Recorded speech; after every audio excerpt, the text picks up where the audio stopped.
शिवनेरी दुर्ग में जन्मे शिवाजी मां जीजाबाई के संस्कारों में रचेप से। उनका जन्म सिर्फ एक बालक का नहीं, एक युग का आरंभ था। बाल शिवाजी सह्याद्री की चोटी पर खड़े होकर प्रतिज्ञा करते हैं, स्वराज मेरा जन्मसिद्ध अधिकार है।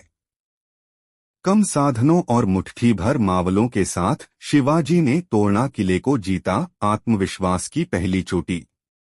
शिवाजी ने जंगलों में छिपकर दुश्मन को हराने की कला सीखी, छापामार युद्ध जिसमें समय और स्थान उनकी सेना चुनती थी।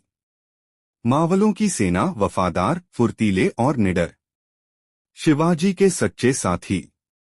एक सुरक्षित रणनीतिक किला बनता है रायगढ़। यही बनेगा शिवाजी का राजधानी दुर्ग। कूटनीति, साहस और तैयारी। शिवाजी ने अफजल खान की विशाल सेना को मात दी और स्वयं को सिद्ध किया। हर युद्ध में शिवाजी की तलवार से ज्यादा उनका दिमाग चला। उन्होंने दुश्मनों की कमजोरियों को रणनीति में बदला। शिवाजी ने हर बड़े सुल्तान की चुनौती स्वीकार की और अपनी सीमाएं निरंतर बढ़ाई। शिवाजी ने कर नहीं बल्कि संरक्षण लिया। किसान, व्यापारी, ब्राह्मण, हर कोई सुरक्षित था। हर कोने से खबर लाने वाले बहिर्जी नाइक जैसे जासूसों ने दुश्मन की हर चाल को नाकाम किया। शिवाजी ने पहाड़ियों पर किले ऐसे बनाए जैसे प्रकृति की गोद में दुश्मन को चकित कर देने वाले। हर किला, हर युद्ध उनके स्वराज्य के नींव पत्थर बने। हर एक की रणनीति अलग, अनोखी। शिवाजी ने कभी निर्दोषों पर वार नहीं किया, परंतु शत्रु की घमंड को चूर करने में चूक नहीं की। दुश्मन की स्त्रियों को भी सम्मान मिला। शिवाजी का राज पुरुषार्थ और मर्यादा का उदाहरण था। समुद्र तट पर आक्रमण और दुश्मनों को खदेड़ते हुए कोंकण को भी स्वराज में जोड़ा गया। शिवाजी भारत के पहले शासक थे जिन्होंने संगठित नौसेना बनाई। समुद्र अब भी उनके अधिकार में था। औरंगजेब जैसे सम्राट भी शिवाजी के नाम से कांपते थे, एक छोटा राजा पर असली विजेता। शिवाजी को कैद किया गया, पर उन्होंने चतुराई से आगरा से भागकर दुश्मन को धोखा दे दिया। वो सिर्फ राजा नहीं, जननायक थे। उनके लिए जनता ही शक्ति थी। शिवाजी का स्वराज सिर्फ राजनीति नहीं था, वो संस्कृति, सुरक्षा और सम्मान की स्थापना थी। शिवाजी ने करों को संतुलित रखा, व्यापार को बढ़ावा दिया, समृद्ध राज्य का निर्माण किया।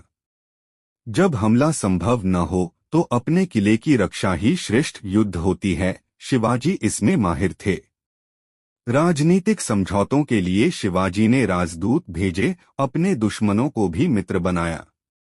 शिवाजी के किले ऐसे बनाए गए जिनमें सालों तक पानी और सुरक्षा बनी रह सके। कभी कभी डर ही विजय है। शिवाजी ने अफवाहें फैलाकर भी दुश्मनों को भागने पर मजबूर किया। हिंदू धर्म का पालन किया, पर मुसलमानों और अन्य धर्मों का सम्मान भी उतना ही किया। शिवाजी ने हर सैनिक को स्वयं देखा। साहस, बुद्धिमत्ता और ईमानदारी ही चयन का मापदंड था। शिवाजी की सेना ने कभी निर्दोष को नहीं छेड़ा, युद्ध का भी अपना धर्म था। तानाजी मालुसरे की शहादत गढ़ आला पण सिंह गेला पर शिवाजी ने कहा, राज्य फिर से मिलेगा, पर तानाजी नहीं।